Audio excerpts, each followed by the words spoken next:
انا جاي اكلمك النهارده عن القارئ الوحيد اللي تعين في الاذاعه المصريه بدون لجنه استماع.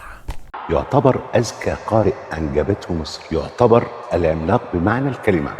فإن أريت الفن الأدائي في الانتقال من المقامات كده اللي يسحب اللي مش عارف الشيخ مصطفى اللي هو مبتكر، كل صورة تسمعها غير عن الثانية. كأنه داخله يعني صح التعبير يعني أو جاز التعبير كأنه داخله ملحن. ابن طنطا واللي راح القاهره وكان الشيخ المقرب لقلب الملك فاروق هو الشيخ مصطفى اسماعيل. الشيخ مصطفى اسماعيل من جواه فنان كبير، 19 مقام ما كانش حد بيقدر يلحقوا فيهم.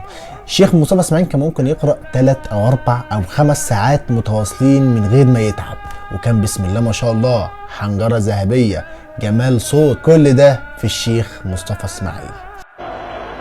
ووجدك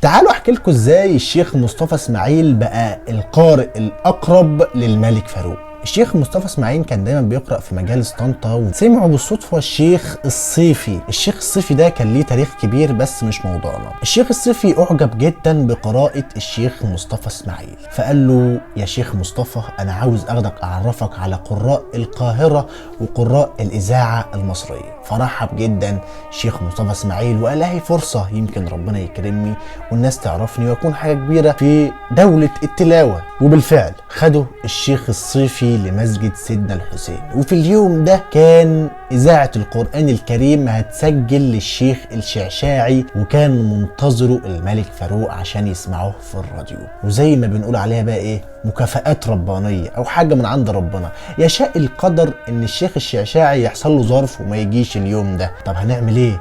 ده فاضل وقت صغير جدا والملك فاروق مستنيين عشان يسمع. طب ايه الحل؟ فالشيخ الصيفي قال لهم خدوا القارئ ده وعلى ضمانتي. الناس استغربت، مين ده حتى مش مسجل معانا في الاذاعه، طب ازاي هيقرا والملك مستنينا؟ طيب لو غلط هتبقى كارثه، طب هنعمل ايه؟ الشيخ الصيفي كان ليه كلمه، وبالفعل قدر الشيخ الصيفي يخلي الشيخ مصطفى اسماعيل يقرا. الشيخ مصطفى اسماعيل انتهزها فرصه وقرا، والمستمعين انبهروا بجمال صوته. تعالوا نروح للملك فاروق اللي لما سمع صوته قلب الدنيا. ايه الجمال ده؟ ايه الحلاوه دي؟